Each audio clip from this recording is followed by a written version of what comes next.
Hello, this is Richard, and I'm here to introduce the next instalment in our mini space saga featuring astropup. As you may recall, astropup's friend and comrade, the parrot Major, has been kidnapped by cat people on the planet of the pirates.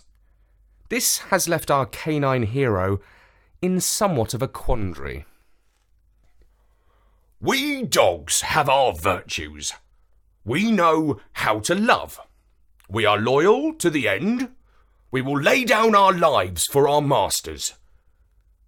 But I struggle to think of a dog who was a born leader. Thinking for ourselves and taking tough decisions, that's simply not the canine way. And so, when the cat pirates took the parrot prisoner and roared away into the darkness on their motorbike, I was left at a loss. I had a strange, creepy feeling, and I didn't know what it was. I howled at the moon for a good 5 minutes before I realised. I was alone. It was up to me, and only me, to decide what to do next. The parrot had screeched, "Don't give them the diamond!" But the cat people had told me to bring the diamond, or they would kill him. Oh dear, what was I to do?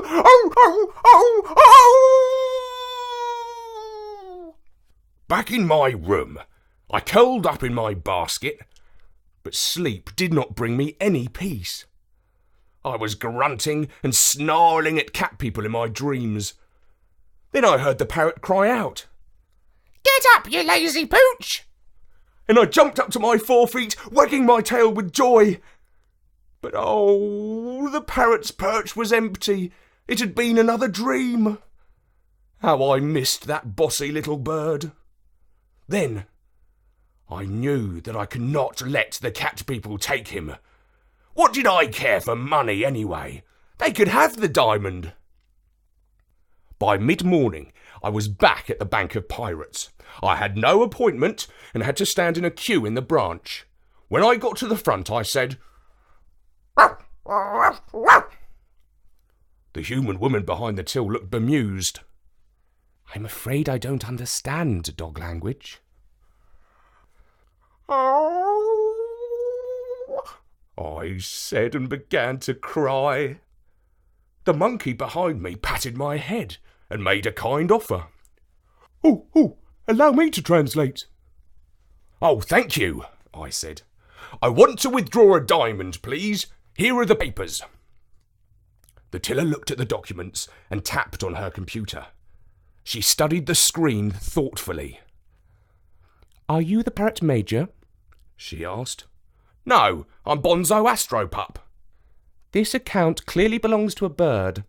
He signed it with his claw mark." Righto, but can I have the diamond?"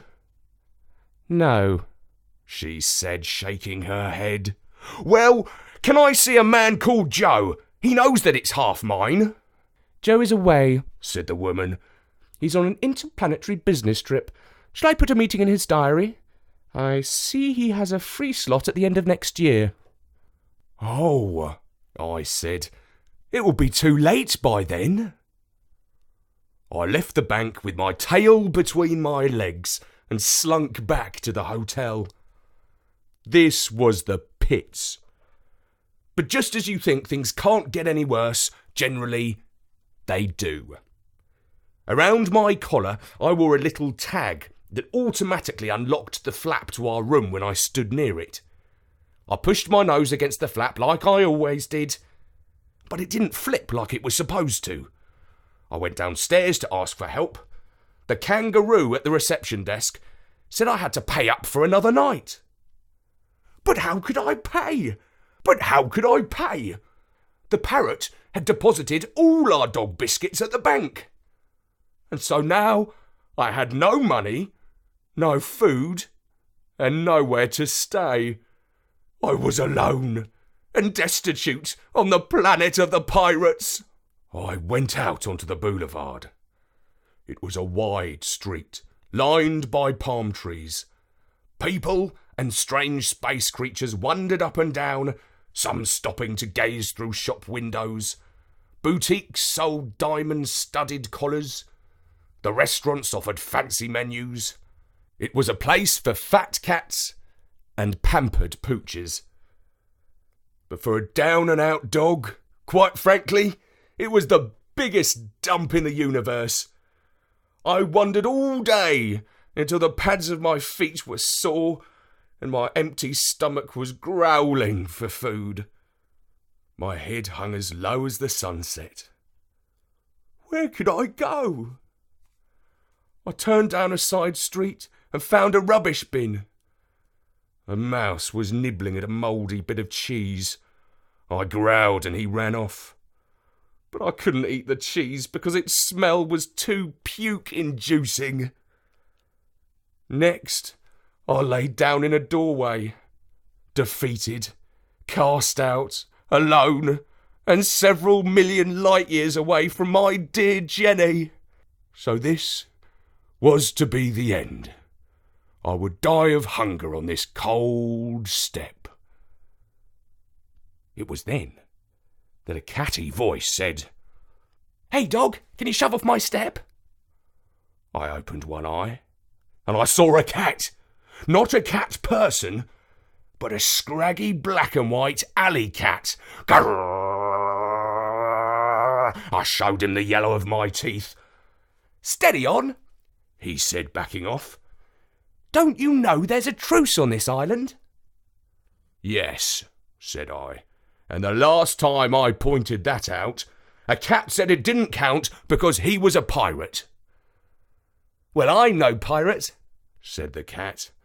"So keep your halitosis to yourself and put your gums away."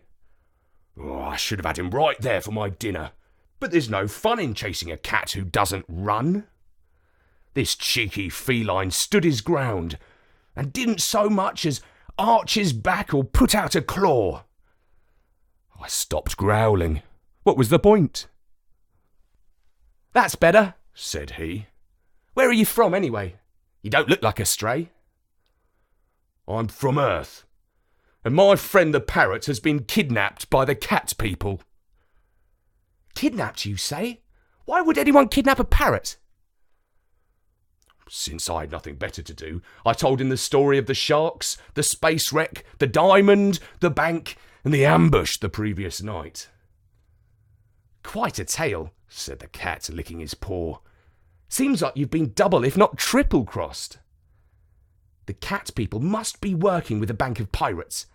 If the parrot does not come back to claim his diamond, the bank will keep it, pay off the cat pirates, and be even richer than before." "But the bank said we could trust them," I objected. "Well, surprise, surprise, they lied about that too." Such treachery was all too much for my poor little brain. I began to shake and to whimper. There, said the cat as he put his paw on mine. "Don't cry. I'll help you."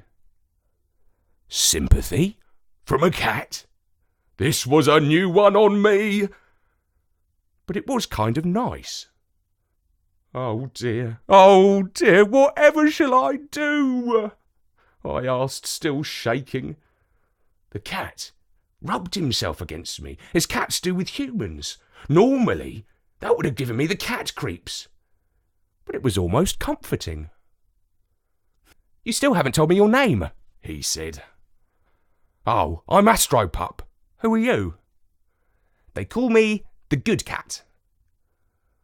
The Good Cat? How weird that name sounded to my floppy ears. You see, my mother had a saying, "There's no such thing as a good cat." And after meeting feline folk across the galaxy, I was yet to prove her wrong. But in this situation, who else could I turn to? "I pick up most of the gossip around these alleys," said the Good Cat. "But your story is news to me. Let's go and ask the duck with one wing. If there's so much as a murmur of a rumour, she will have heard it." The Good Cat led, and I followed. She jumped over a wall. I squeezed through a gap in the fence. She hissed at a stray dog. I gave him the old, "Whatever, don't mess with me" look. he snarled back. Call yourself a canine, cat lover? You don't understand, I said. This is the good cat. And he gave me a look like I'd gone loopy or something. I knew we had arrived when I saw a flap with the sign of a one-winged duck on it. We pushed our way through the flap, and I could hear the sound of bird music and cat meowing. Back on Earth, you would never hear the sound of cats and birds singing in harmony. But this was a strange planet. We followed the sound down into the basement. Here, we found a crowded watering hole. This low dive was packed with all sorts of creatures, but more cats than anyone else. Some colourful birds were dancing on the stage. The good cat led me through the crush to a corner where a white duck with one wing sat on a pile of comfy-looking straw. She had big blue eyes, as if she'd been drawn by Walt Disney. My friend introduced me. What happened to your wing? I asked. Lost it in a gunfight, she replied in a sassy voice. My eyes moved from her wing to a big bowl on the floor. Say, help yourself to biscuits, doggy, she said. I needed no more encouragement than that, and I stuck my snout into the bowl. The good cat said, He's starving, poor thing, and began to tell her my story. That's sure some tale, she replied. Don't you believe it? I asked, looking up from the bowl. Oh, I believe you, all right, she said. I've never met a dog who didn't tell the truth. Some say that your kind are too dim to lie. But of course, I don't believe that either. It's just the way that you dogs are. Yes, we have honest hearts, I said. Well, I heard those cats landed, she said. They say their pirate camp is just north of Driftwood Beach. Great, I said. Let's go and save the parrot. Not so fast, Pooch. You and your cat friend here need a hand that can handle a laser gun. Yes, said the good cat. And that means either a monkey or a human. But humans shoot straighter, said the duck. If I had been caught in a monkey ambush, I'd still have 2 wings. I suggest you go up to the 2nd floor. There's a man living there who looks like he could handle a posse of cat pirates. And that was when I came face to face with Marlowe, the last survivor of the Hesperus. Oh, but whoopsie, time has caught up with me. The next part of this adventure will have to wait till next time. Thank you, astropup. That was really interesting.